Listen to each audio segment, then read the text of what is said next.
1:01, so we can go ahead and call the meeting to order, and we'll start with the pledge.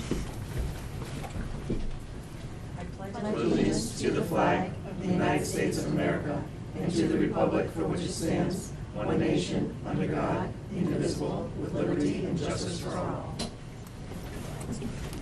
Great.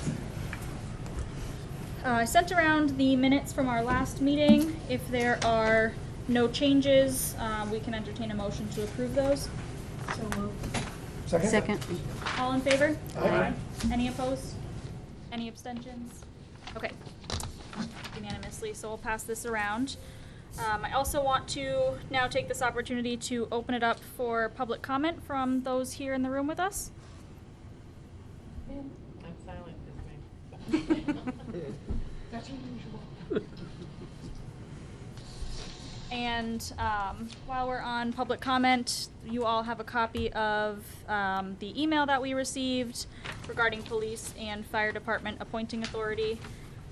So appreciate kind of getting this feedback in, and we'll definitely take it under consideration, but I want to see if there's anything that the committee members wanted to discuss at this moment.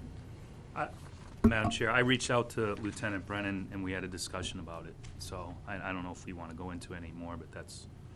If there's something you want to share that you Well, think no. would be valuable to the group. I think the only thing is that Mr. DeBarge would probably agree is that the process right now is the selectmen are the appointing authority. So what happens is that we interview new hires, promotions, and also we sit in on disciplinary action between police and fire. Right now with civil service and police, we've always kind of said that, I'm not speaking for Mr. DeBarge, but I think he'll agree, is that the process that they do, the police does for their interview process is more than anything that our board could do. And fire does a very good job in vetting who they're hiring or promoting. But in the same sense, I think the discussion was that it would be a lot really for one person, such as a town manager, to be someone to go ahead and to appoint police and fire. Maybe, and this is obviously something we talk about down the road, maybe it's a secretary in town hall or something to that effect, but it's just my feeling on it and speaking with him, and I agreed with it too, is that it still should be some kind of, if it's not town council in this form of government, also even a special committee that, they're gonna meet only probably a few times a year for these appointments.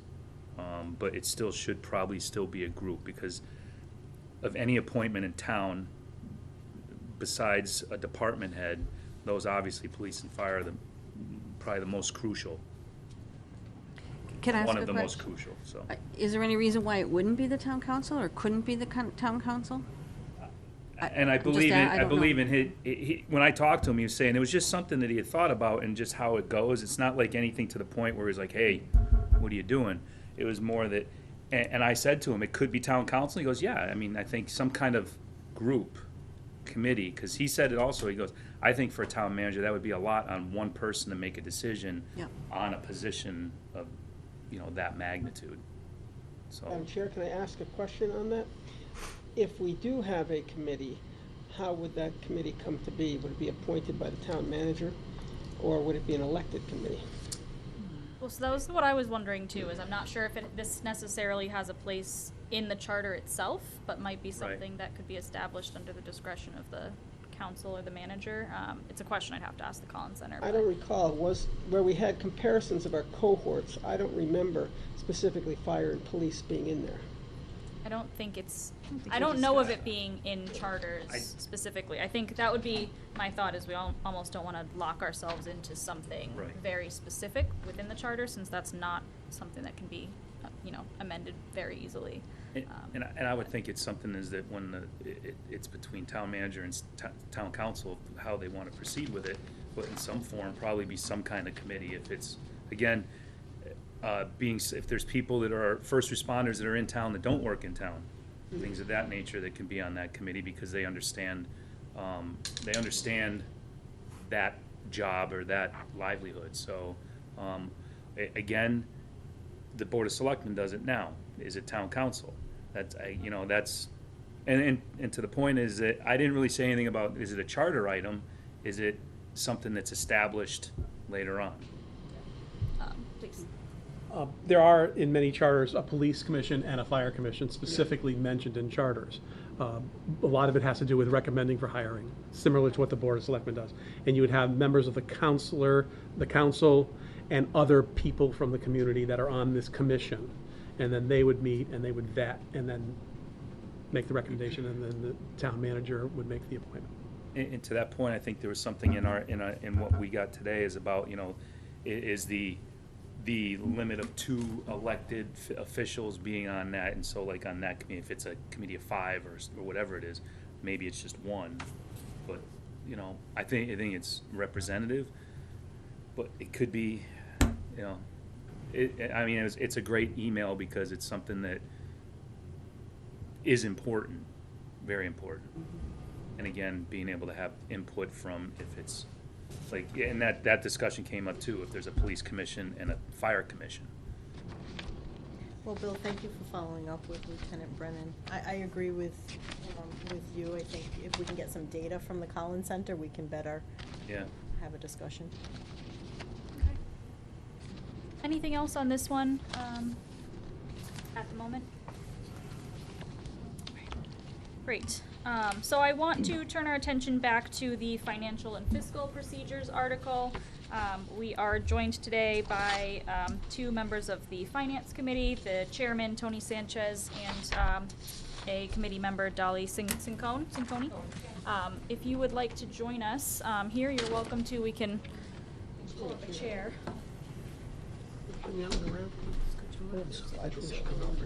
Thank you. Slide on.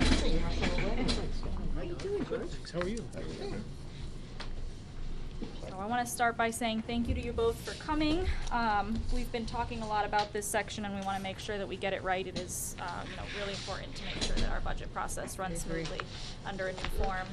And we thought that you would have some great insight to share with us as we think about how to go forwards with this, and specifically, we have a section here in the article to consider a budget coordinating group, which I think would potentially take the place of the current finance committee. So we'd love to hear your thoughts before considering too closely.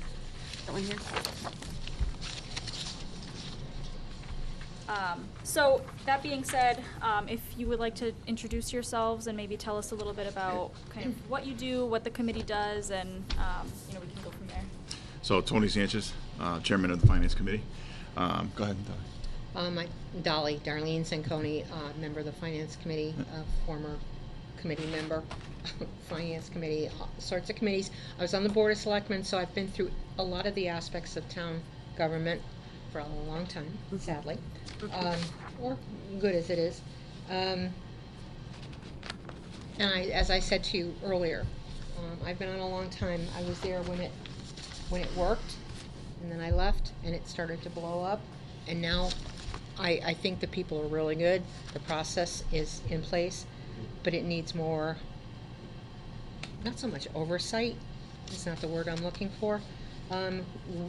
I feel the Finance Committee needs to be more of a part of the budget process than just a rubber stamp, which is what I feel we are right now. Tony? Yeah, so currently the town administrator puts the budget together. It's the selectmen's budget, and again presents it to the selectmen and the Finance Committee, and then from there we review, analyze, and then recommend for the town meeting. That's as much as we do. If we do have any extra questions, Mr. Strange, where the town administrator would bring in a subject matter expert. For recently we had a question on the police department, and the police chief came and visited us and explained what we were asking about. So we do have ability to go a little deeper into things, but mainly it's review, analyze, and then recommend. And you make recommendations for specific changes, or you make one recommendation on the entire budget, approve? So as we meet every single time, we may make comments to certain sections of the budget, but at the end it'll be for the entire budget, yes. We also review the warrant articles. Correct. For both special and regular town meeting. It's always been Finance Committee would vote to approve or disapprove every article. Excuse me, but we've come to the point now where we don't feel that we have the authority to approve or disapprove any article that has nothing to do with the financial matters or have any financial implication for the town. So that means that if it's a bylaw, not a bylaw, that's the word I'm looking for. It's a Warrant. change of zoning, thank you. Oh, sorry. We don't recommend anything, it has nothing to do with us, so we stay away from it. The people who know what they're doing have already vetted this entire process and the entire article, so we stay away from it. So in reading your annual budget process, is that what you? Yes, Yeah. yeah, so all Okay. of Article 6 is kind of on our financial and fiscal procedures. That describe what we do now? But there is, yeah, this highlighted section on Yeah. page 2. I think that describes what we're doing now. Okay. Madam Chair, can I just ask a question here? Mrs. Jacone, the rubber stamp comes from whom, that you feel it's just going through? Well, Is it town everything- meeting, is it a? No. Who is that? You, Mr. Strange works very hard on the budget Yep. with the departments. If there's a problem with non-balancing of the budget, he goes to the departments that he feels are, have room to move, up or down, as the case may be. Yep. And at that point, he tells us, this is what we've done, this is where it is. We don't say, well, can you bring them in? As a general rule, we don't ask them to come in and explain what they feel is necessary. That's what it used to be. We used to get the budget and sit down and interview and meet with every larger department, and including DPW, school, everyone, and make recommendations after we had listened to it, and may had discussions as to whether we thought that they were acting appropriately on the budget article, their section thereof, or we told them, look, you've got to back up a little bit. We don't have money for that. We're not going to go. Everybody kept saying, well, if we go to 2.5, no, don't want to go to 2.5. So we're going to bring your budget down to meet that ability to pay. But that's what I feel like. We're not really delving into any hearings or meetings as the state recommends. We don't have any hearings. Nobody comes in except Mr. Strange. right. Okay. Madam Chair, may I ask when this changed? Because you said it used to be that way. It used to be a different way than it is now. When did it change? So I went to school 15 years. I'd say about 12, 13 years ago. Quite some time. Yeah, it's been a while. And so at that point, you were holding hearings or Yes. more in-depth meetings with Yes, departments? starting in January or February, we would start meeting with every department that we needed to. We would review what was put in front of us, and then we would meet. It was a long process. We spent a lot of time in our room downstairs. But in the long run, I felt that the town meeting members had a belief in the fact that someone besides one person made the decision as to what the amount should be. And don't get me wrong, Mark is great at his job, does fantastic, and each of the departments work with him well. But it's taken out of our hands. We don't both agree. No, but it's okay. Again, the bylaws are pretty clear from the town, in my opinion, of how the finance committee is to function. So in reading those bylaws and understanding the bylaws, that's what we're following. So that's right. I mean, I understand what they used to do back in the past, but that's not the way it was supposed to be done. So the bylaws were interpreted by legal counsel, I think, at some point in time a few years ago as well. So, and again, that came clear then too. So we're just following the bylaws, and I think we do review and analyze. And as far as the hearings go, if we, like, again, we needed to meet with the police chief, we did. You know, so if we needed to meet further with other departments, we can. Nothing's been stopped. We just need to, maybe our team needs to just ask a little bit more. You know, that's all. So we do kind of agree. Just We agree, but we don't completely agree. correct. Yeah. How unlike me. But the opportunity to meet with other departments and have those hearings is there. You know, but again, the administrator, those department heads directly report to him. So they need to explain to him, the town administrator, exactly what that money is being used to in that budget. You know, so because ultimately the budget is his responsibility to the selectmen and the precinct members in the town. Well, that is in his job description. Correct. And again, the bylaws. But what I feel the bylaws or the rulings need to show is direction for the finance committee. Right now, there's no direction. It says how many people have to be on it, who picks them, but there's no direction. They just said, they have meetings and they agree or disagree. Or, you know, Recommend for approval or not. Yeah. recommend for approval. We're Correct. supposed to provide a report, but we don't do that. So it's very vague. It needs to be nailed down. Madam Chair, can I ask a question again? I'm trying to educate myself on this. So Mark Strange in his position, does he provide guidance, or is that Oh, not? yes. Oh, yeah. But is this guidance to, okay, you know, bring these certain numbers, or to provide guidance to the budget on where we're gonna try to spend X amount of money for X amount of projects, whether it's a school department or highway department or whatever? That would seem to have to come from the Board of Selectmen, no? Board of Selectmen gives them direction, and at what point they give a percentage of increase, decrease, they set the parameters. Right. And that's what the town administrator works with and brings to us. So we would probably want more direction to the Finance Committee. Exactly. Now, a town manager with more authority, I would assume, could bring more direction to that budget. I wouldn't assume it'd be much different than it is right now with their direction, with the town manager, town administrator budget. I mean, I haven't read your information, but the town administrator in his directions, in his job description, is very specific as to what he does as part of the budget process.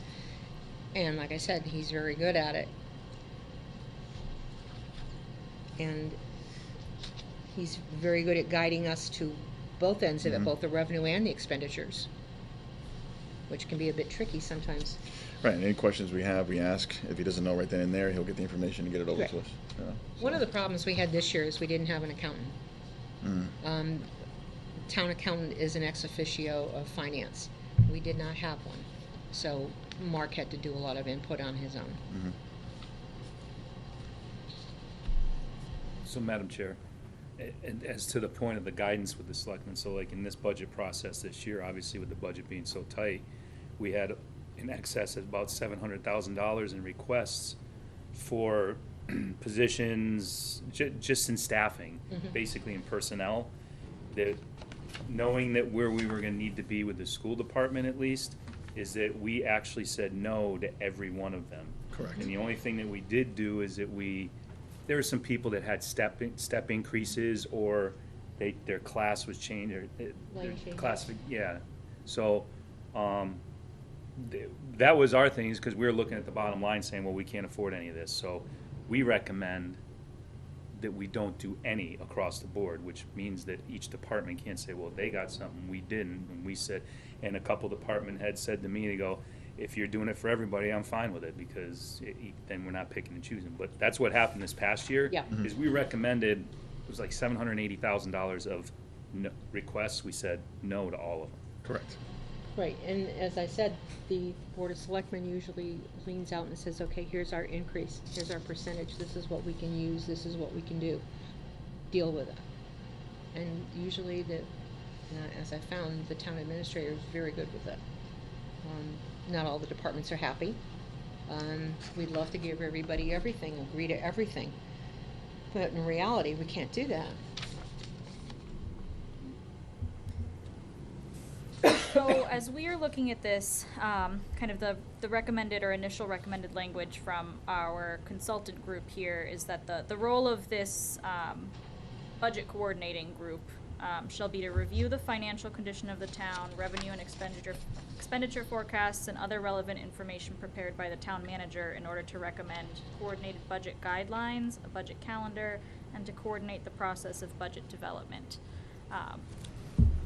Do you see that as kind of checking the boxes that you think are necessary for a group like this? Is there gaps that you think we should consider? I like it. It's in banking. I guess the question, right, it goes back to the direction that you're looking for.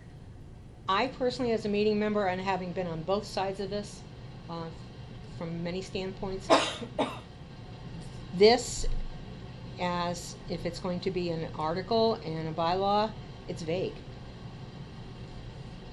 There needs to be something in place, not necessarily in this document, Sure.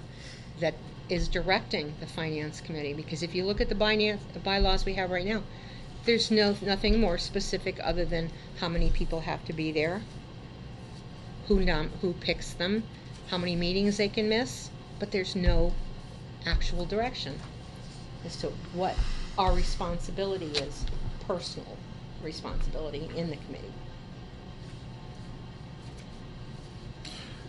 In reading this, it looks like it gives the group a little bit more. A little bit more, yeah. It does. It's tough because, again, the personnel are reporting to the town manager or somebody, right? You know, you can't have that many hands in the cookie jar, and the finance committee should, in again, my opinion, be the oversight. You know, in reviewing the budget and making sure we stay in line in a balanced budget. You know, they should be not involved in the day-to-day, in the people, because again, at the end of the day, if you're oversight and you're reviewing everything, you're auditing the books. You're not, you know, the day-to-day you get emotional, you're involved. That's where I see it. So I think what you have described here is what we're doing now, just with more capability, more teeth. Yeah. Sounds right to me, And, for lack of better words. So there's some other aspects of this process that we've been looking at. So one of which is a public forum that has to be held before the budget is drafted, which would include a few different representatives from the town, but would be a public process. And the town council would develop budgetary priorities also after a public hearing as well. I'm wondering if you think that those opportunities might provide some of the insight. More that you're looking transparency, the for. better. Right. Yeah, transparency is key. Yeah, because we always have people saying, well, why are you giving all this money to Department A and why are you ignoring Department B? You've got enough people coming in, giving their opinion on why this and why not that. We know where the town wants to go. Doesn't mean that's where it's going to go. It just, we give them their opinion, their chance for an opinion. And Madam Chair, with that, I think I had put some notes together before, and it was basically saying current government proposed new charter, and what does the public say at this time currently, and what would the public input be with a new charter? Mm-hmm. And currently, it's May and October town meeting, and that's it. And the budget's received by the public, town meeting members, 2 weeks before by law through the warrant. You got 2 weeks. We all hear the chatter about that, oh, this new form of government's a power grab and that it's going to be the people have no say. I would actually say the opposite is that with these open forums, recall, different things with I forget what they are, petitions and things of that nature, is that the townspeople are going to have more say going forward than they would at 2 meetings during town. Mm-hmm. So I mean, I love the idea, and like you're saying, is transparency is the fact is that these people are going to get a lot to say, more so than they're going to know the budget 6 months. They're going to know where the direction of the budget is 6 months before instead of 2 weeks before. Plus, they're going to know actually where it's spent, because right. Seeing in forums and social media, for example, complaints about the grass at the high school or at Harrisbrook. Well, if we know how much up front there is for lawn maintenance and control for the custodians, you'll understand why they can't go out every week and mow the grass. You're giving the public hands-on into the budget. Mm-hmm. Not necessarily a budget process, but the budget itself, which I think is people are looking for. Mm-hmm. Sure. Transparency is great. Madam Chair? Yes. Question for both of you. How would you give this a little bit more teeth to ensure checks and balances would be followed? Hearings. Mandatory hearings? Mandatory hearings for the major departments. I mean, for the police, fire, school, and DPW. Those are not that the rest of the departments are inconsequential, but these are the major departments that physically run the town. No slight to the Board of Selectmen. But there needs to be hearings, and we need to know what's upcoming. It's not just this year. Tell us what's coming up within the next 5 years. What do you foresee as the budget process then? Tell us, so the town's not going, what? No surprises. Thank you. Yeah, so right now, our public forums, as written, which we haven't voted on this section yet, includes the school committee and the superintendent, along with the town manager and the president of the town council, but we don't have anything written in here on the other departments, but I suppose the town manager would be representing those budget recommendations. Madam Chair, I wonder if some of the strategic directioning, 3 to 5 years out regarding the budget might be included in the new strategic plan that, that we're looking at. That would make sense.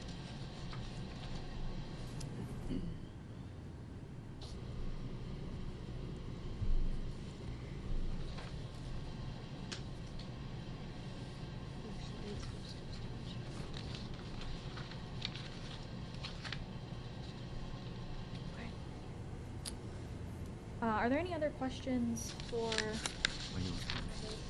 was that? It just happened to be where my eyes went. I wasn't trying to say. I know, I talk a lot, I know, Bill. I know. I get it. But are there any other questions for the finance committee from the group?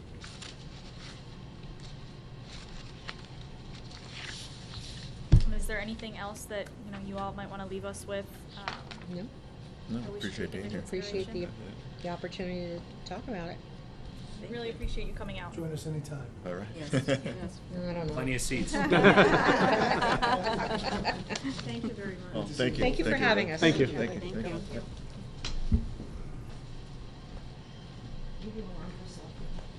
Oh, boy.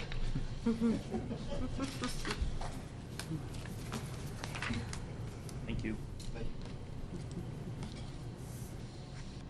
Madam Chair, can I just ask a question? Yes. So, we added the information here about the Budget Committee. Yep. But I'm assuming that any lower level of more of what they would do, et cetera, would be maybe in a bylaw or defined elsewhere in a roles of responsibility or something like that, not necessarily the charter?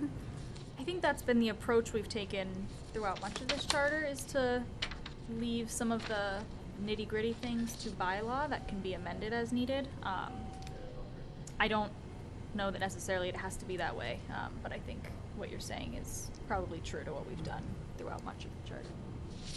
And I really know very little about the budget process or what, but just listening to what they had to say, it seems like there might be more responsibilities or more touch points on the committee, this financial committee, but it doesn't seem like we really need to define that in the charter in my mind, but I don't know that. What others' thoughts are. A question, if I may ask again, trying to educate myself on that. As we go forward with the Charter Committee and look at budgets, it would seem that one of the things that, and I don't want to speak for them now that they're not here, they want more transparency. And a new charter for the town of Ludlow can provide more transparency, where if that doesn't happen, we'll be in the same boat with little transparency. And it would seem that's one of the things that myself, but most community members want, is more transparency. I don't hear anybody saying, no, we know enough already, we don't want to know anymore. So it would seem, again, they can correct me probably later, it would seem that they're saying they want more transparency, give us that. And the way we give them that is by placing something into the charter that makes transparency Required. easier to occur. And do you think that the public forum and the public hearing I like- satisfy that requirement, or you think we're missing I something? like the mandatory public hearing for each committee.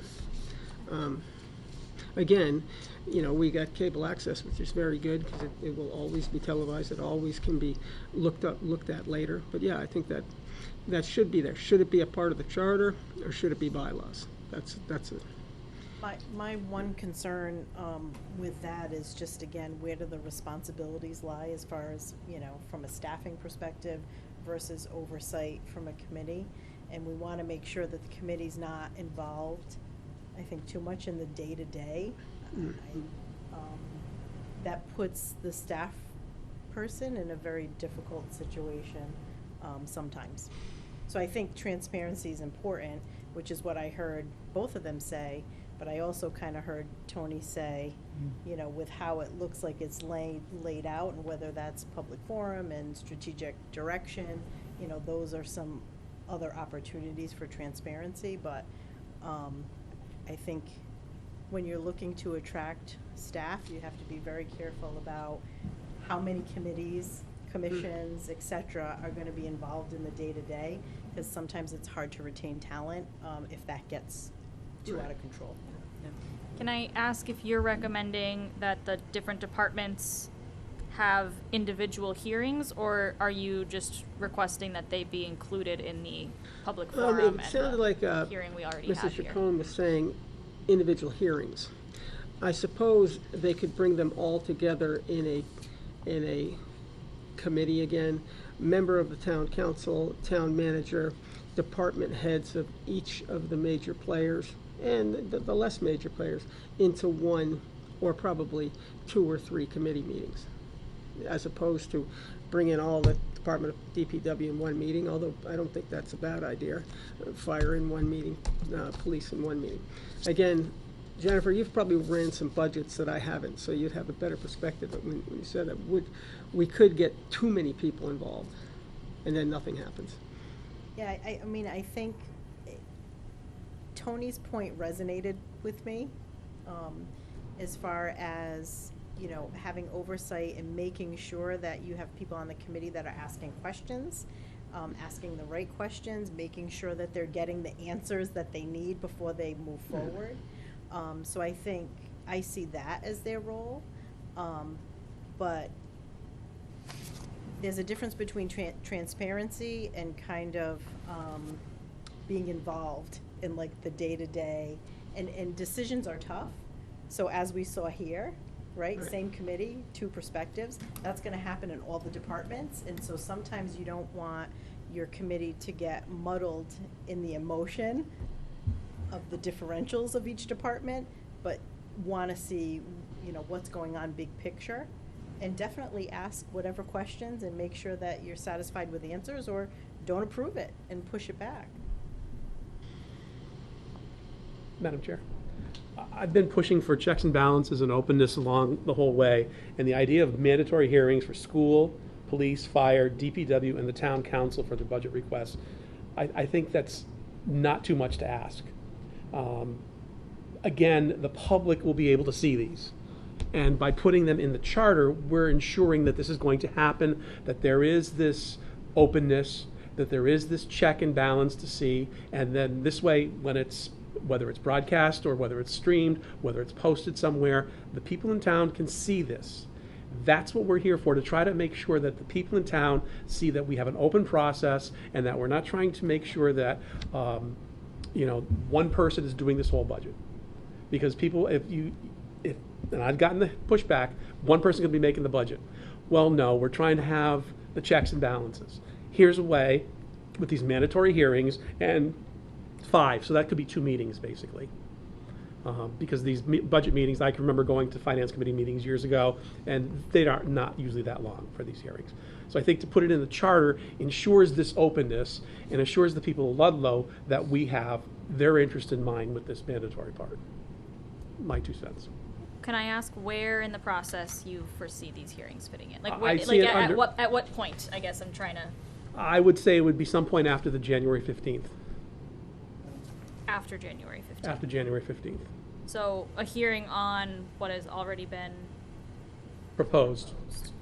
And this way the people can see what the proposal is, because we all hear, oh, well, this committee has done this, and oh, this budget is really kind of hiding because they put X into overtime instead of into what's really there. we need to make sure that the people in Ludlow see that the process is totally open, that there's nothing to hide, that this is what people want. They want to be able to see what's happening. And by having, these mandatory meetings, I think helps give that openness, and it also gives a check, because this way the people can see what's going on. And the people are ultimate responsibility. They're the ones that are going to make decisions.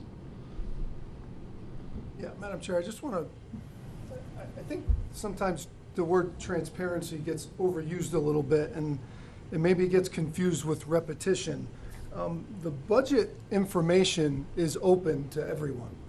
Our meetings that the Board of Selectmen may have, we meet with Finance Committee, we meet with the police chief, the fire chief, DPW, we meet with everybody. They give us our asks in the first level budget, and we move to the second level budget. That's all open. All the information is open. I think Bill hit a point that was very important, is that the precinct members that decide on the budget get the information 2 weeks before the meeting. Now, they can come to all the meetings that they want to. They can look up the budget, Brian. They can look up every line item they want, and they can list questions, and they can ask us that. So I just want to make everybody I just want everybody to understand that's watching. We don't actively hide anything from anyone. We are actively open as a budget, as a town, as a line item in every department. I think this, and I think, Jen, I agree with you wholeheartedly in Tony's assessment of it. I think this is very open, as you want to be. I'm not opposed to the hearings. I'm just cautious to bogging down this first process with meeting after meeting after meeting, because I think transparency is getting used in the wrong way a little bit. I think we are transparent. I just think the people that are calling for transparency may need to do a little more of their own homework to look that information up. Derek, if I can add in there, use Derek's homework. Brian, I'm sure, did it too, and Brian taught government a lot longer than I did. But people would say, they can't find the budget. Well, I was using the town reports that Kim Batista would give me in class, and we'd look at all the budget. And then it was online, we'd look at all the budget. So the high school seniors could call up the budget and find where everything was being spent. I got to admit, there was a little hard to find for the non-accountant in me, but it was all there and available for people. Again, yes, maybe some people aren't doing their homework. Maybe some of the seniors weren't doing their homework back then too in the spring, but it's available. But still, having a meeting where all the players are there is maybe not too much of an ask. Madam Chair, I think if you're going to have these meetings, which we already do, is that with individual, you put them all in the same room together. You're talking put all of them in one room like right now? Well, we're still... Or just individual meetings? Because no, we do... Individual hearings.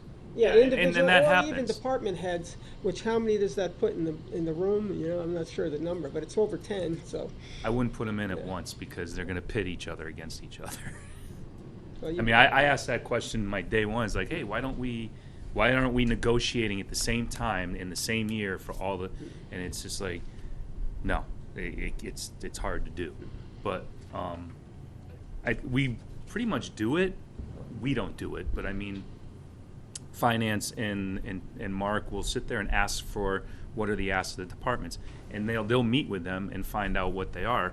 If it's recorded, for a recording purpose, because obviously getting TV for every meeting is going to be tough, but those are usually off the side of any of our meetings, except for we sit here with school committee, because it is 48% of the budget. I would be a little concerned with bogging down the process, but I mean, still, those meetings still do happen. Would it be a fair thing to have it as a bylaw instead of in the charter, so then it could be easy to revise? I mean, if it's in there and it says mandatory meetings, which it pretty much happens now. It's not mandatory, but it does happen, is that wherever it's put, I mean... should be done. Yeah, and into the Madam Chair's point is that, the bylaws are the meat and potatoes, that's where the teeth of everything is, but whereas the charter is more of it's fluid, so maybe it just says in there is that there are gonna be meetings with the major department heads to go over the budget. Yeah, I guess my other thought for why this might be more fitting in a bylaw is that things do change, times do change, and there might be departments that we want to add or take out of this major departments list that we're coming up with, now kind of on the spot. Yeah. That would be difficult to amend if it's written into the charter with specific departments that need to get a hearing. I'm not saying those change, year to year, but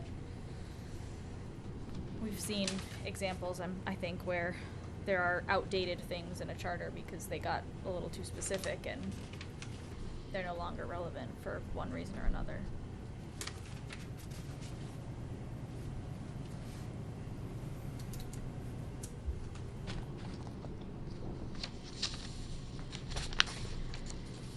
No rebuttal, Brian, I'm looking at you. I'm sorry, I just can't see, help myself. I just see no issue with putting it in the charter to have the mandatory meetings with those departments that I mentioned. School, police, fire, public safety you're dealing with. DPW is always a big thing. And town council, they're gonna have control over part of the budget, dealing with town hall and the employees and everything else. I think those groups, the idea of a mandatory with those groups, and if the charter wants to get rid of it in 5 years, fine, but, in the review. But I think we need to put it in now, to ensure that we have this and we continue doing this. If, as Mr. Rosenblum said, we do it now, so if we're gonna do it now, let's continue doing it in the future and let's have it in there. But I'm confused, I thought Dolly said we don't do it now. It's not mandatory. It's not mandatory. We do it. I mean, the requests are there, but is it an actual meeting? Sometimes it's not. It's like, we need 5%. Yeah, it is. But it's always asked, what do you want? Yeah, what do you want? And it's always. Public meeting recorded, is it at one of your typical? It's an open meeting. Every open meeting, every department head, what do you want? I don't know. So maybe the point was that the finance committee is not involved in it? Is that maybe Sorry? is the disconnect that it's select board driven, not finance committee driven? Is that the disconnect? I think what Dolly was referring to, and Dolly, I'm sorry if I get this wrong, but I'm pretty sure what she was talking about back then was the finance committee met with each department head, kind of like the Board of Selectmen does, but we both did it. Board of Selectmen did it back then, finance committee back then. It was just, I think it was more of an amiable relationship between finance, the Board of Selectmen, and the town administrator. And somehow or another, that got broken down. I know that I have my opinions of how that happened. Other people have their different opinions of how that happened. Nonetheless, the communication broke down between the three. Over the past 2 budget seasons, I think the relationship has gotten much better, and I think that the language here provides that relationship for even a more positive interaction. Again, I'm not against the meetings. It's just I just caution this committee to bogging down the first charter. But to Brian's point, I don't think that adding these meetings, if you do it systematically, is a huge hindrance. If that's what the will of the committee wants. I'm wondering if the fitting place might be on page 3, the highlighted kind of portion of the sentence here, where the council, including the requirement to hold, maybe it's at least one public hearing prior to the adoption of the budget priorities, which must include, department heads, X, Y, Z. Oh, there you go. But what about the coordinating group? That's my point is, I want somebody else to look at this. So you're suggesting mandatory hearings with the budget coordinating group and Yes. these departments? Yes. I think I misunderstood that. Yes, I don't that's know if what I'm looking for. it was under that. Again, another set of eyes looking at it. So you have the town council having it, you have the town manager having it, and then you have this other group of people, the coordinating group, that would then also have a chance to look at it and have these meetings. And this way the people in town can speak out on it. You know, they have the opportunity in November, okay? And then, but again, But this I group, want this to be able to be, the people having a chance to have this a little bit later on in the process as well. So there's nothing precluding, as it's written, right? There's nothing precluding the budget coordinating group from doing that, as it says they can call gonna say further that. meetings during the budget process. So maybe we need to add, you're suggesting maybe adding details wants to here, make- outlining that, he wants to make them do it. Yeah, yeah. yeah. And so it'll be Brian's bill. You must. Sounds like Brian. Yeah.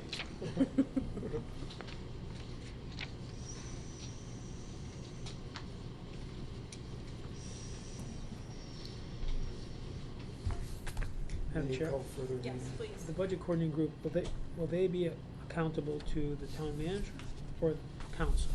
They're appointed by the town manager. And who do they report to? I think the town manager, he establishes this group. And I think it's important to point out it's an advisory group. Right. the budget coordinating group makes a recommendation to the town manager. Yep. Is the council aware of the recommendation? Can they be made aware of the recommendation, or is it only kept with town manager? Well, the town manager brings the budget to the town council, so, Will the town council be aware of what the recommendation is from the budgeting group? Yes. Yeah. Okay. I think so.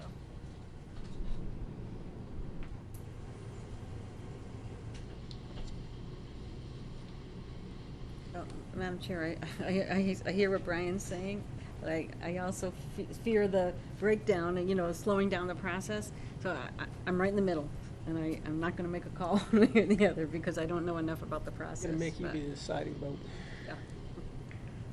I think that might be where a few of us at this table are sitting, is there are pros and cons to Can- both sides. Can you do a favor and ask the Collins Group if they have anything like this in other Yeah, communities? absolutely, we can do that. We can take some more time on this one. That might swing me. I want to get this right. Data This is, is- budget's That's huge. fair. Yeah, that's fair.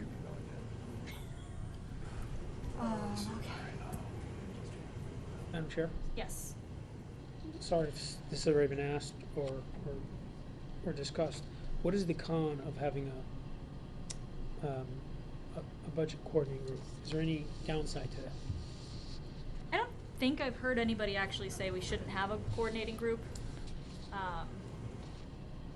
I think, as has been, I think our collectively, our kind of goal, it's another opportunity for, as Brian said, checks and balances and another set of eyes. So, if somebody disagrees and they really want to push back against this budget coordinating group, I think speak now. We haven't heard it yet, so.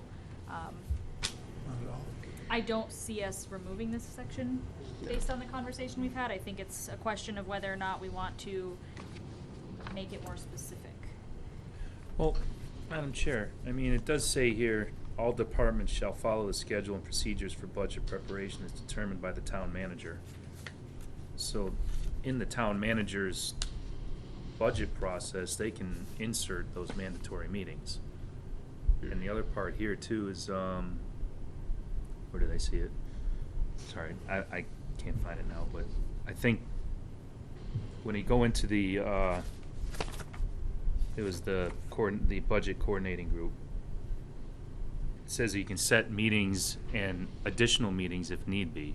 So I think that it's in there, but it's, it doesn't say the word mandatory. Yeah. We all know they can.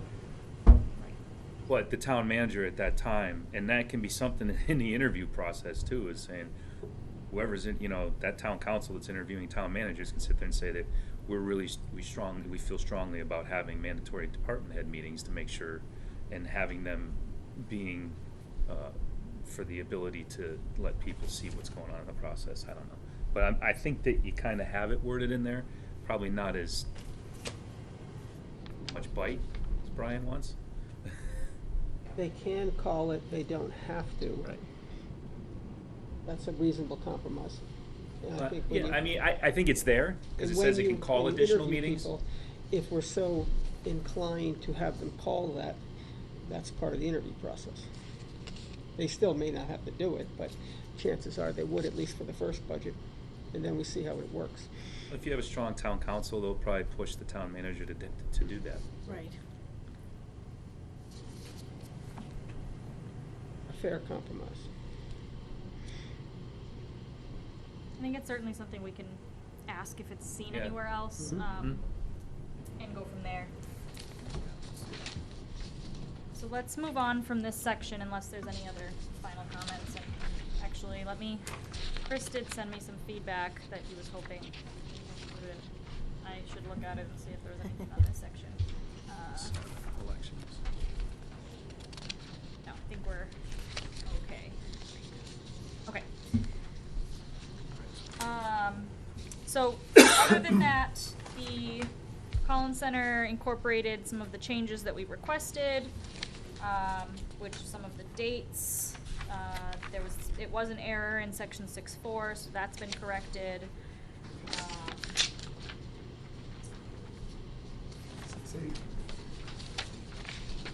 So they included in 6.8 the January 15th deadline that we requested as well.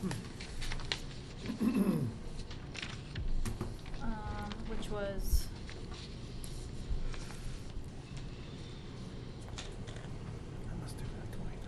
so we can, determine whether or not we want to include that date. The Collins Center did include a note here that a lot of this is dealt with by law rather than in the charter itself. Chris did say he would also, he sees the relevance of including it here, but he would still be for leaving that to bylaws rather than having it in the charter. So something we could consider. I don't know if others have feelings on that.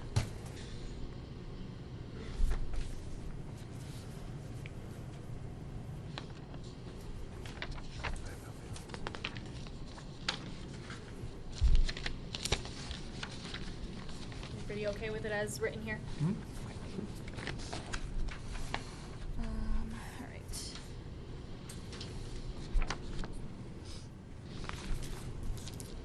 I've spun all my pages around and now I'm lost. Sorry. I'm 5. 5 would be elections. 771 to me specifically. Yep. Okay. So we have the regular town election. They've now added this in to be the first Tuesday in June, as we discussed. And they did adopt our request to have it 200 voters for the various citizen measures. Yeah, that's what's happening. You can write it now. Okay, I think we'll get over here, we can, because we'll go there pretty quick. I'm trying to jump ahead to, Madam Chair, let me make one point, because we'll come up to it later, but 7.1 here. There is an error later on page 14 on the town elections general and preliminary. And we are saying the first Tuesday, and on 7.1 on page 14, it is a obvious just error, we can just correct that. First Tuesday following the first Tuesday in June. We could make it the first Tuesday following the first Monday, must like be in the first. November. I think that's probably what's But intended. probably yeah. put a period after that first Tuesday, and we're fine. Or do we want to do the first Tuesday following the first Monday? I think that probably is a typo. It's supposed to be Monday. Well, over here, it just says the first Tuesday in June on page Yep. 5, so we Yep. just gotta decide, is it gonna be the first Right. Tuesday or the first Tuesday following the first Monday, And it's kinda just one of those wording things, but it matters. Yeah.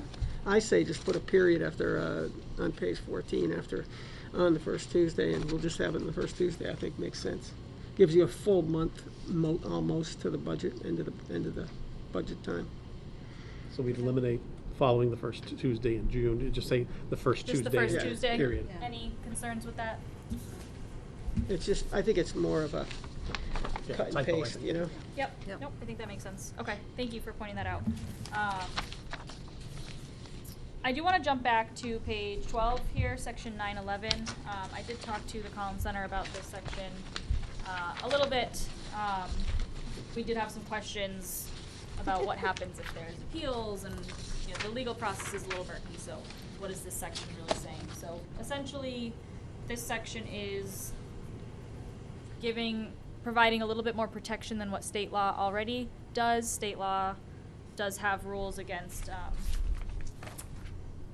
holding office when you are incarcerated, but it doesn't prohibit you from holding office if you've been convicted of a felony. So that's what this is here for.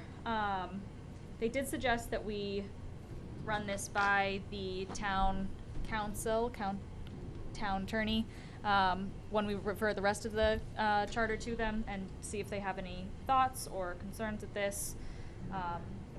So it's unchanged right now, and they make some,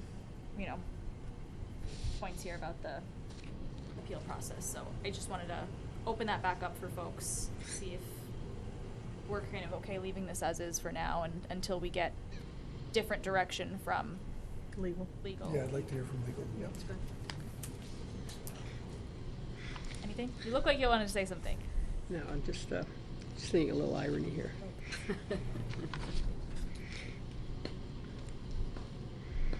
Okay, so we'll leave that section as is. And then I want to jump to the preliminary election section. I think that's our next decision point here. So they provided some language that we can look at, which is on page 15. And there's a couple of different sections here because we could have a single opening or multiple openings, but we didn't really come to a decision at the end of our last meeting as to whether or not we want to include this section at all, so that's where I want to kind of start now that we've had a chance to read potential language. Madam Chair, this was very confusing for me to read through this, and I thought I understood what we talked about last week with the needs for the primary, but after reading this, it didn't really feel like it aligned to what we talked about, so I don't know if we could take a step back and just talk about what it is that we're really intending to do with the primaries, and then make sure that this satisfies it. It's not a primary, it's a preliminary election. Okay. Preliminary election, my biggest concern, the way I really want a preliminary election for is the first town council election when we have 7 openings, and we have, say, 15 people running. I don't want people with 8 or 9% of the vote to get in. I think that's appalling. So cutting that down to, say, 10 people running for 7 seats out of the 15, that's where you'd have a preliminary election. Their language is pretty standard for preliminary elections in other places, depending upon that. And there is the point where you can withdraw if there are 7 people running for 3 seats, and 7 is the number that would trigger it. One person could withdraw, and then you would not have to have a preliminary election. So there's the ability to do that in this language as well. If I go back to it would be the first election, say we had 15 people running, and how would it happen then? Obviously, You'd have the 15, and we would set the number, say, at 10. Yep. So you 15 people run, the top 10 then would run again in the regular election, Yep. and you'd have the 7 out of those 10. All right. We had talked about that. Yeah. Okay. And then after that, it would be staggered. It'd be staggered, so then you would- 5 would probably make sense, because we'd never have more than 3 running. Right. And are we looking at, repeating myself probably, but ourselves here, so once we do the first election, the top 3 vote getters have 3-year terms, and then how? We haven't discussed We haven't that. established that yet. Okay. That'll be in the transition Okay, section. how would we have discussed something along that? We had talked about that Alright. being an option, Okay. but we'll dig into that further in the transition article. And then I just want to point out, as written here, the triggering point is candidates equal to twice the number of those to be elected. So Alright. it wouldn't be 10 for 7. It would. That's for the transition election. That's the one I'm the most concerned with. That I love this language for that. So we'd have, if we have 2 people running and you have 5 people running, you have a preliminary election to eliminate 1. But you're suggesting making a separate lower cap for the first election? For the first one, yeah, for the preliminary for the first town council. Again, my point is I don't want somebody with 8% of the vote, where 92% of the people don't want that person to be representing the town. That doesn't make sense in the first election. especially when we're doing something totally new.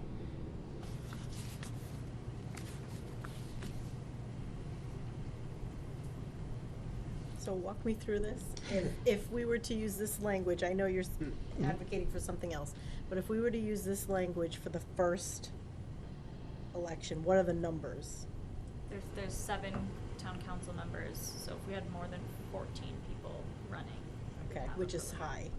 But we, Maybe not the first election. no, we wouldn't use this language because we wouldn't have this in effect yet. So you would have because it's a transition piece. It's not in the regular election part, it's a transition piece more than anything else. So for the first election, we could set the number as a group, saying that if there are more than X number of people running, we will have a preliminary election. And then because you have 7 openings at one time, you never have that any other time. So that that's- there's 15, we'd immediately preliminary eliminate 5. Right. And then the final election, you have 10 and 7 people would earn Right. that position. Can I suggest we just first take a step back and decide whether we want to include preliminary elections in the general, Mhm, right, like sure. normal election process, just since we're not in the transition article right Yeah. now? And I think it's going to get confusing if we're looking at this language and you're talking about a different Right, section. right. So I'm gonna just bring it back to the standard year, we're already, say this was adopted. Do we want to include preliminary elections as a standard basis or not? And Madam Chair, I was just gonna say that, is that this should be probably a transitional part, but I think going forward, after you get through your first election, that you wouldn't need preliminaries. I was thinking that too. We probably won't need it. I mean, look where it's at now.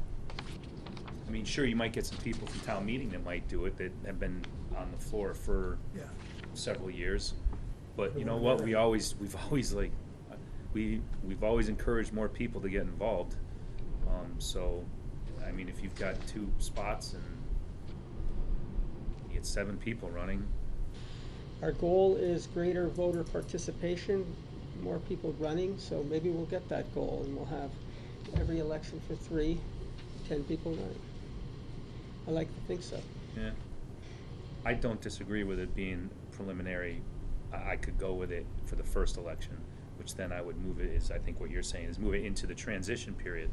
Right, yeah, this section isn't Yeah. referring to the transition section. I just wanna look at going forwards on a forward basis, filling these seats, whether or not we want to have this here as an option, or have this here as a requirement rather, because we talked about the cost Right. of running an additional election.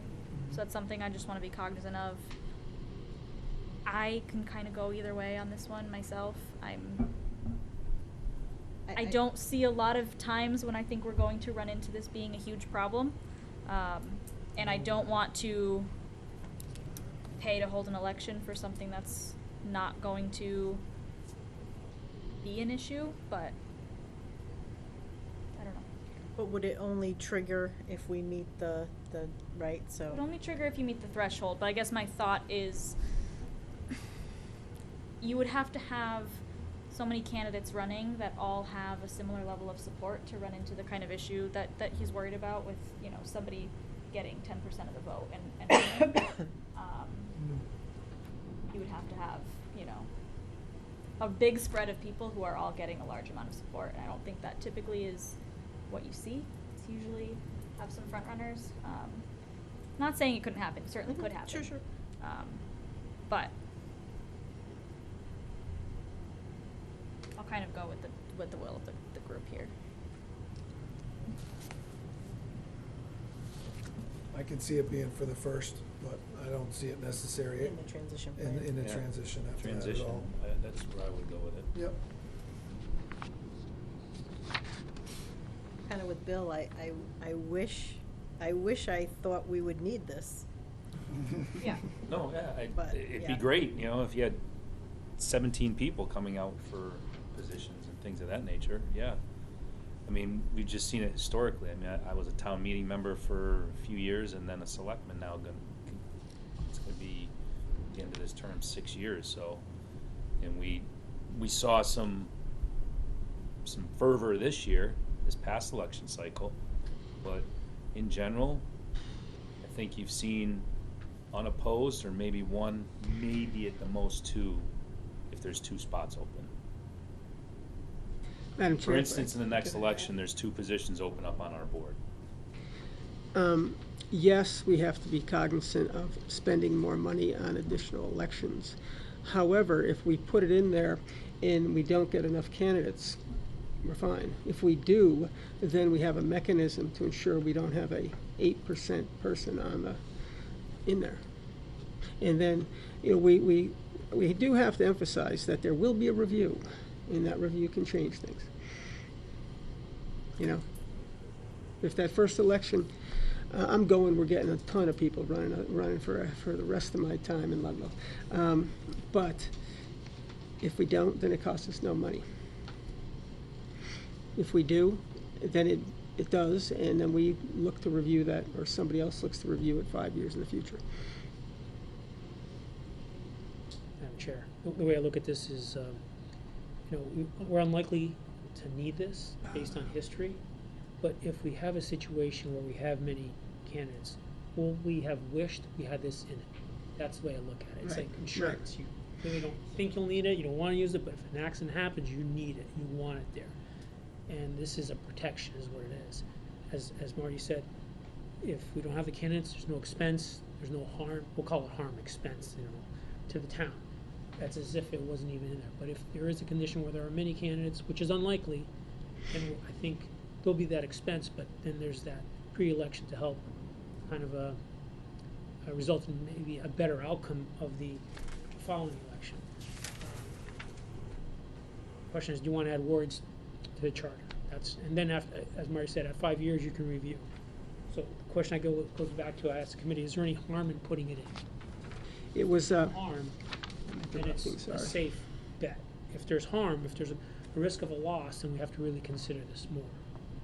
It may not be a great example because it was not an elected position, but did we not just have 7 candidates for one school committee position? It was a little bit of a different scenario, but people came out. I expect maybe those people will come out for other elections because they've now been involved in town government and want to be. Maybe that's my rose-colored glasses world. I understand what you're saying, but I do think it's a little bit different when there's kind of an appointment being made there. Yeah, definitely was because different. I think that the act of campaigning really puts a lot of people off. So I'm not sure that those 7 people would have been running a campaign for that seat. Maybe not all 7. And I but- can't speak for them. Yeah. I'm not purporting to know the answer to that. I do think you might be comparing apples to oranges in that scenario. Very well. Yeah, I could take that. So, Madam Chair, as of the 7, I believe, because that was my one follow-up question, was how many people were going to run after filling that position? I think 3 said no. All right. So now you're down to 4. Well, 4 is one short of the trigger. That trigger's there to protect it. I think the only downside is cost. Right, agreed. So it's just a new way of doing business, right? And so, do we think that the town would want to invest in that new way if it gets triggered with the language? And to your point, Marty, is this a draft and then we get a lot of pushback on this particular piece and then? Well, of course. I mean, everything we've done so far is a draft Right. for public Community feedback. says no. I don't think anybody here is gonna hold up what we've done for that. Did you have anything to add? I know you wanted to make sure you had a chance to say your piece. I'm enjoying the opposing comments here, so gives me food for thought. And did you have Well, I think I agree that it's good to have it as insurance, because if we don't need it, then it's in here. And also, if we put it in here, it'll document what we discussed and what we were thinking might happen. And if we don't need it, then we don't need it. Okay. I think we could take, kind of our preliminary straw poll here and whether to leave it in the section or take it out and then go from there, and we'll tackle the transition piece separately. So, as written here, section 7.3 for preliminary elections, those who would be in favor of keeping the section in as written.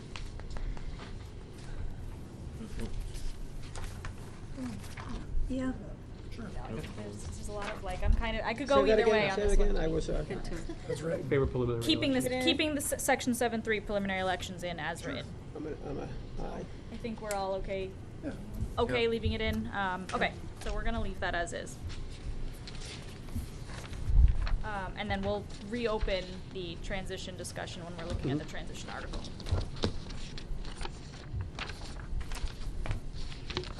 So I just want to jump back a little bit here. So we do have changes to make to section, Article 6. So I don't think we are at a point to take a full vote on Article 6 as a whole. That being said, Article 7, I think we could address so long as we remove the provision, the mistake on the Tuesday after the Tuesday section. Before we kind of open that up to a preliminary vote, is there any other discussion on Article 7? Okay. Then, at this point, I would entertain a motion to approve Article 7 with the, I lost it again. I really need to keep these in order, and I'm really all over the Both place. sides of the paper, that's what's getting me. Your copies are stapled, mine aren't stapled, I had a paper clip, I so.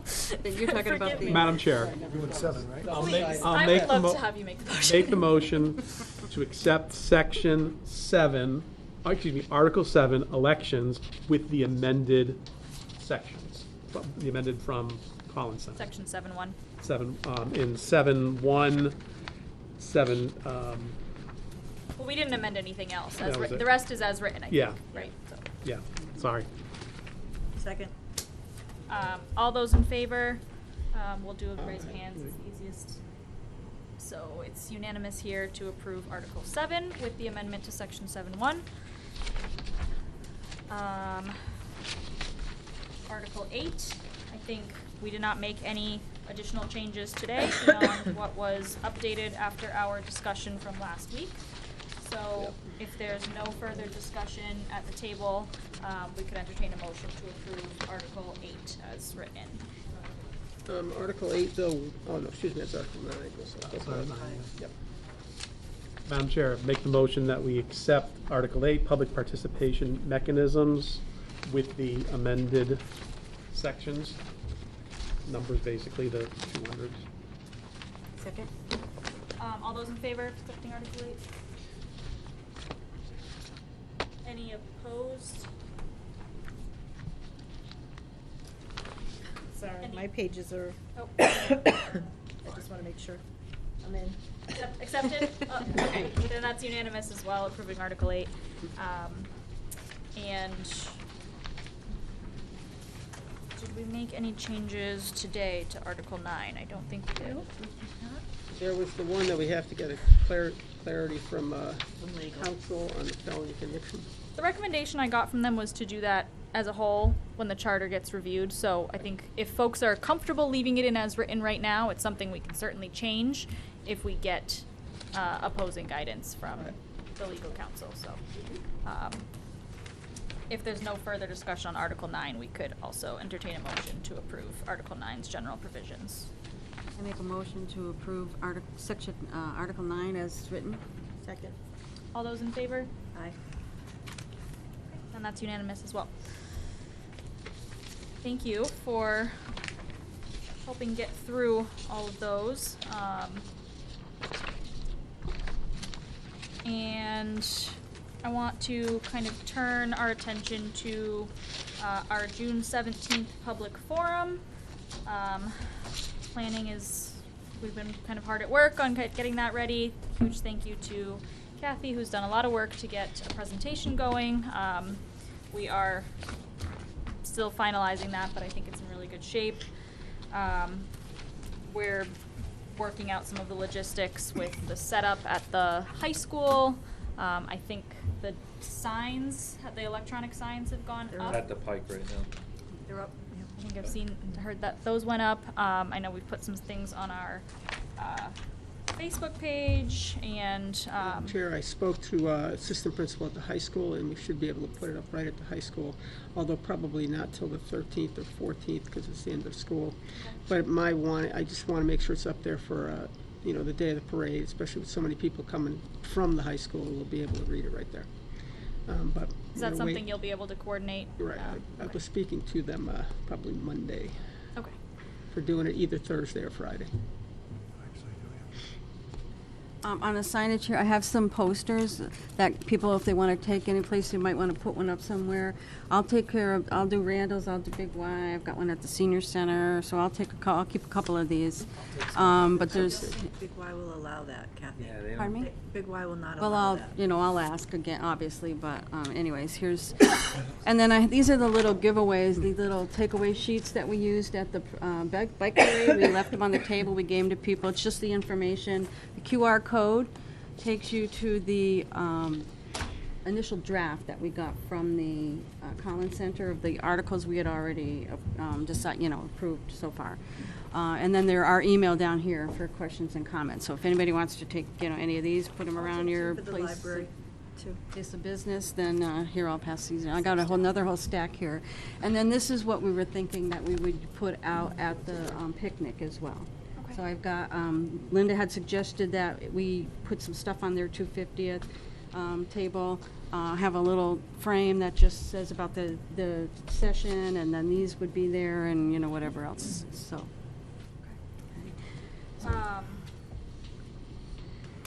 I think we did want to talk a little bit about and kind of pick the brains of the committee members here on how we want to structure the meeting itself. We will have figuring out exactly what it'll look like, but I imagine we'll, as a committee, be likely on the stage in some format or another, and we will have microphones set up in the audience for public comment for those folks who come up to provide their thoughts. We've gone back and forth a little bit on what the best way is going to be to present this, whether we do an in-depth section by section and stop and pause for comment on a specific section as we go along, or provide an overview, take as much public comment as we have at the time, and then go back and dig deeper into a section by section. So kind of wanted to see if folks had suggestions on that. There's quite a lot of information to be shared, and the way it's structured right now is we just talk, we talked about the overview the last meeting, but we've got once we get to our recommendation, then we talk about this is what the town council is being proposed.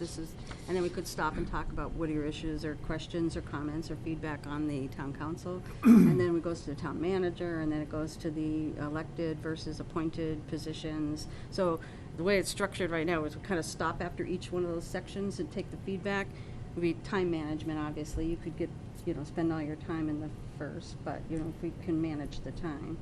Or, because if we just go kind of through a lot of that information, I think people might just start jumping all over different topics.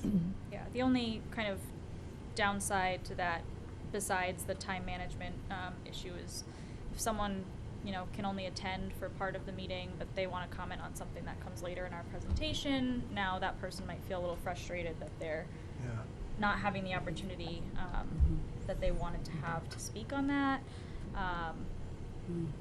I think I also want to make sure that we have sufficient time to take in as much public comment as is going to come. Do I think that we will necessarily have that? I don't know. I really am not sure. So that's my other kind of positive piece that I see to running through a higher level overview. Our slides will be posted in advance. The charter's already been posted for a few weeks, the draft. So I could kind of see a benefit to doing a high level overview that we're, providing, verbally with our slides. And then if we have the time and we don't have, a line of folks trying to provide their feedback, we could go back and have a little bit more of a robust discussion section by section. Madam Chair, I just want to just ask a question, and I want to thank Kathy for doing such a great job at this. it says in here, we will solicit at the end of each section. Just remind me how many sections we'd have in here, so how many parts? I think there's Four, four okay. sections. I think that's reasonable. We just have to make sure we don't get caught up in a long, a long period of it and go forward. But I think we should break it down to questions after certain points. I'm fearful then we never get past that section, but I think we're just gonna we have to go on to the section.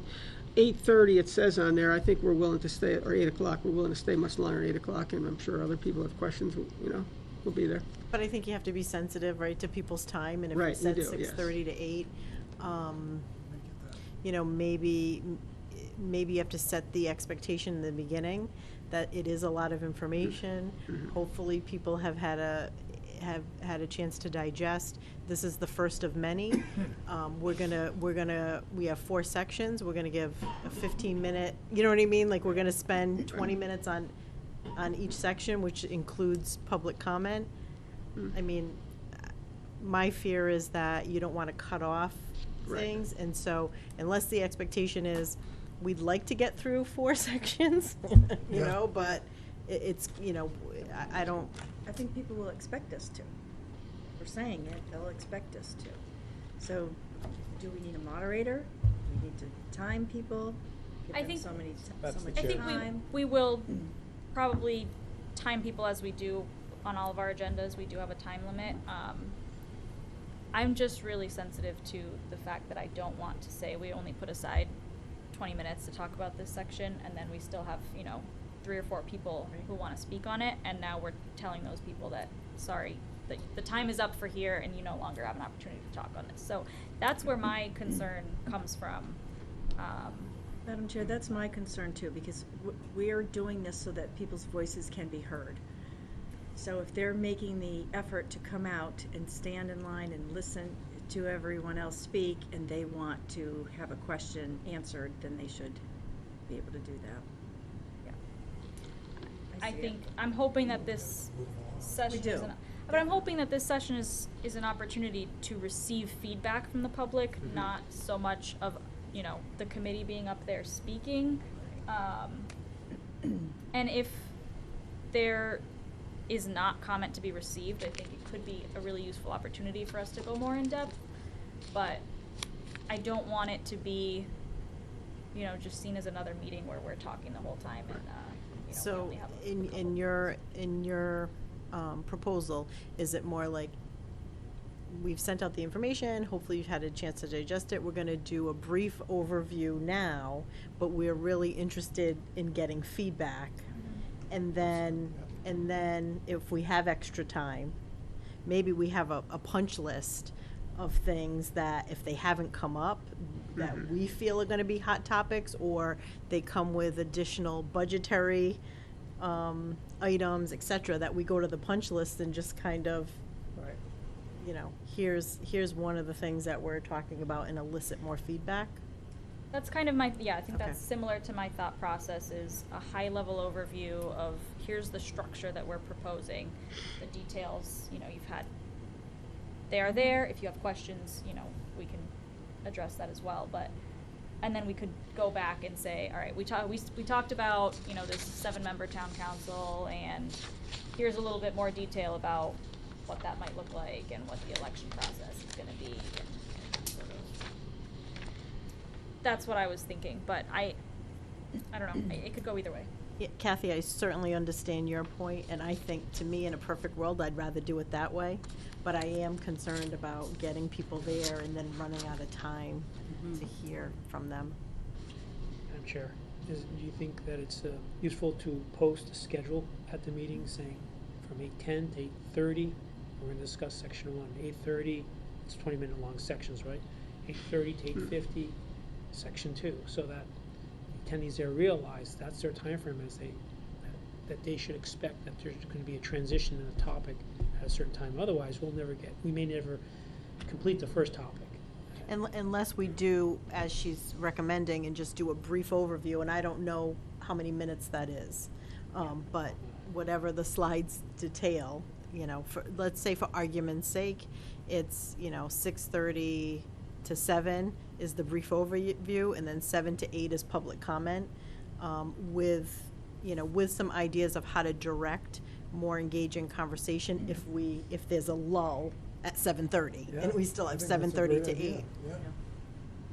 If there are any attendees who don't get a chance to speak because of time constraints, we can always, as always, we can recommend that they attend these charter committee meetings. If they didn't get a chance to speak, or if they have more questions, Send them to attend our them, email. come to Send our an meeting. email or. Yeah, You can have an opportunity to speak here, just as they do at the high school meeting. Yeah, I do intend to encourage people, whether or not they provide public comment verbally, to also send it to us, in writing. I think it's a good opportunity. That's frequently done at the state level, at the legislature, or at the agency level.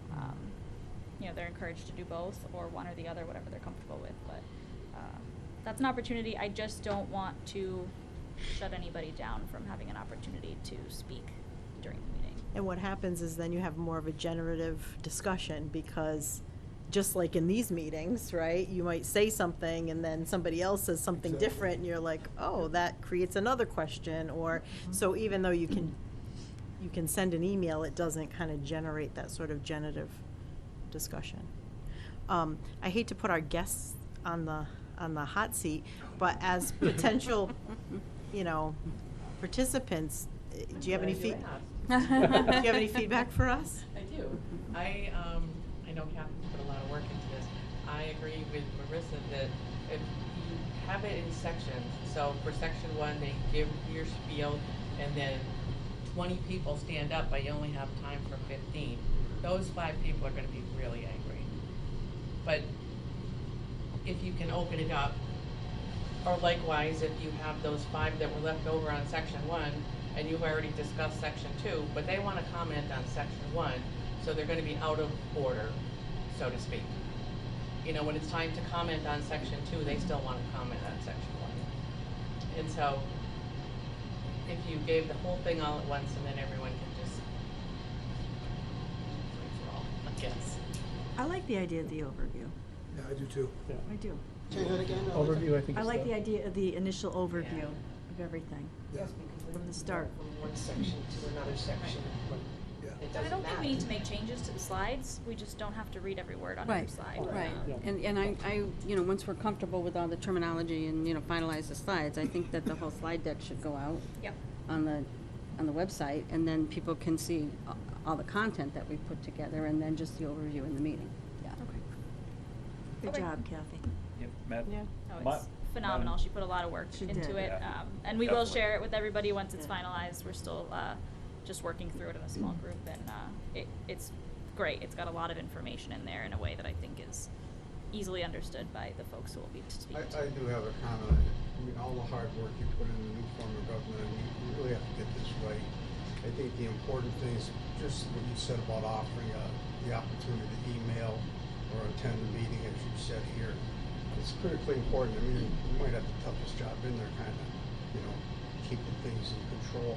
Because like Pam said, I can envision 20 people standing up and really getting off subject. Right? That's happening. Like you said, one Right. leads to another.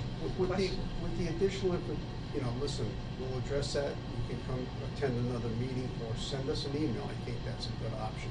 That way you keep some control on it. Very important for all the hard work you're doing to get this out there, that message. We don't get bogged down with a lot of sideshows. Pardon the expression. That's just my opinion. That's a good point. Very good point. And I don't know if we're gonna have like a flyer takeaway, kind of like next steps or how to engage, or if there's like a dry erase board that we just wanna put some information on that people can take a picture of, or. I think we could do a slide with additional resources. We're looking at some options. George has sent over some things that he's found that might be good options to kind of use as public resources for people to look at. So I kind of envision having a slide at the end that says, here's some additional materials, and we could have a QR code that links to our charter committee page. So anybody there can just take it on their phone, or they can click the link from the slides that they've already seen on our And we website. can just keep that up while we're taking public comment. Yeah, something like that. Madam Chair. So I think we could maybe add something in there, but I'll I let have, you the know. last slide has that. Yeah, and I'll let there. you know Yeah. if we want to add. Mhm. We're gonna look at a couple of things and maybe that's fine. Yeah. Madam Chair, I think it's going to be important to preface this whole meeting, this whole forum, is that this is a rough draft, because just knowing that some people are, until they get all the information, is just saying this is a rough draft, nothing is final. The reason we're doing this is we might get, the committee itself will have, like you're saying, oh, wait, I never thought of it that way. So it's just because, and that we're not voting on anything tonight, that this is a discussion, because we know sometimes how open meetings can get a little raucous sometimes. It's just listen, we're trying to do best by everybody and let you know the information. We haven't made decisions, but this is where the committee's going. Thus far. I think Kathy has it in there in big red letters, Good. Early on. She got it.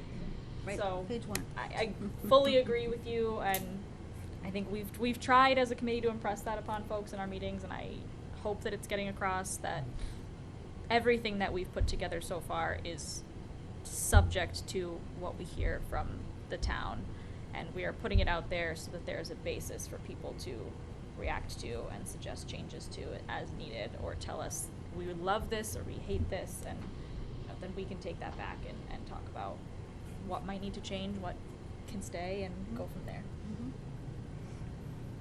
This will be recorded. We do have the community television that will record that for us. We've,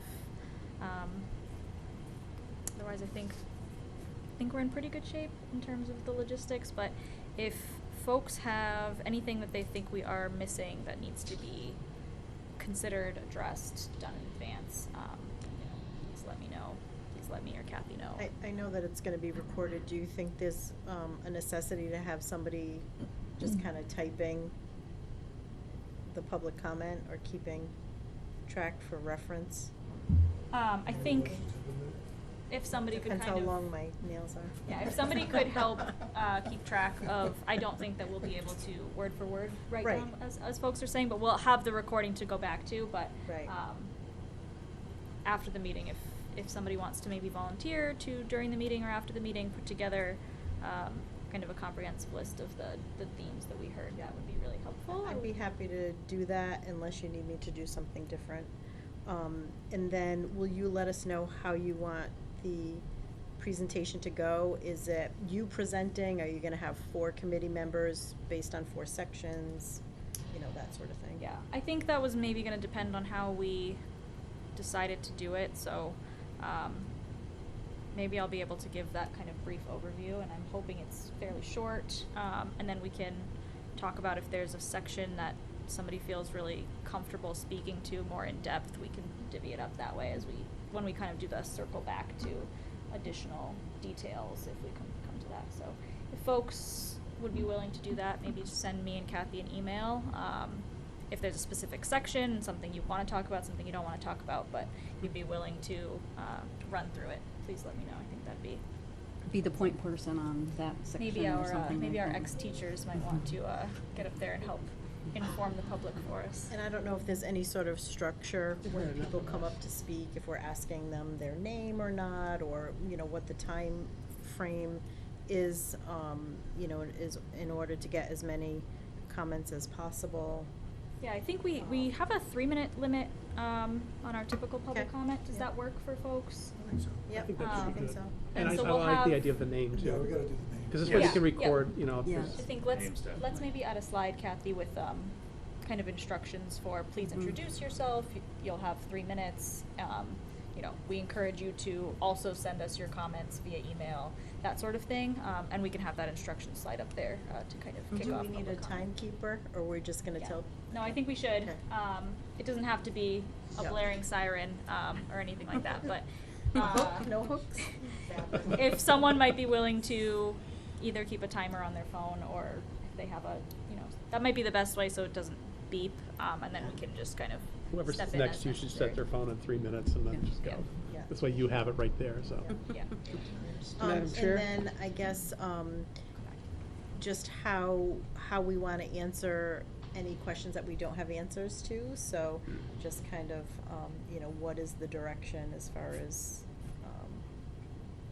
because we're not gonna have answers to everything, I'm gonna assume, so. No, Get and back to you. I'm the first person to say it's okay to not have the answer Yeah. to everything. Yeah. And we can always, you know, we'll probably take many of the questions, I imagine, back to a future meeting so that we've had some time to think about it. We might need to ask, you know, the Collins Center some questions, and I think that's okay. I think, I'm hoping that folks will understand that, and we can, our meetings are recorded, so the answer to their question will be addressed. We just might not be able to address it right then and there. Does that work? Yep. Never mind, I kind of answered my question. Okay. I'm hoping that we will get more feedback at this rather than just questions. I'm not Sure. saying we won't take any questions, but Sure. I would really like to hear people tell us what they think rather than kind of asking us, and then, you know, then the committee ends up being the one kind of Yep, that's a talking great again, point. and I really want to hear Yep. from the people, and not as much as I, you know, enjoy hearing all of your lovely voices. I would like to hear from the people and a little bit less from our committee Yeah, members that's a great during point. that meeting. And what time do you want us there? We'll send an email, maybe with all the details. Does that work? Chair. Yes. Is the opportunity for public to give comments, is it open to anyone, residents and non-residents? Or is, I'm not sure if there's a restriction, if you're not. Does that apply to any, such as like a selectmen's meeting, can a non-resident speak? Or does it require permission? It's at the discretion of the chair. How about a resident? Well, any speaker for Any that speaker, matter. okay. Right, so I guess, Yeah. doesn't matter.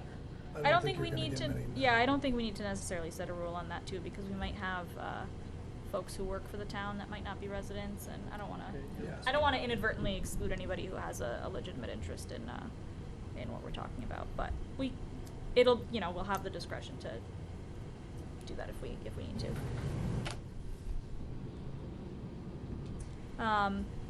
If there's nothing else right now, please shoot me an email, shoot Kathy an email, or, you know, text me or call me, and let me know if you have your ideas. I think everybody's had something really valuable to add as we've thought about this. We haven't all been thinking about the same nitty-gritty details, and it's been really helpful to get input from everyone as we've gone through the planning process, so please let us know. Madam Chair, I make a motion to adjourn the meeting at 7:38 PM. Second. All those in favor? Aye. Aye. Any opposed? Okay, thanks, everyone.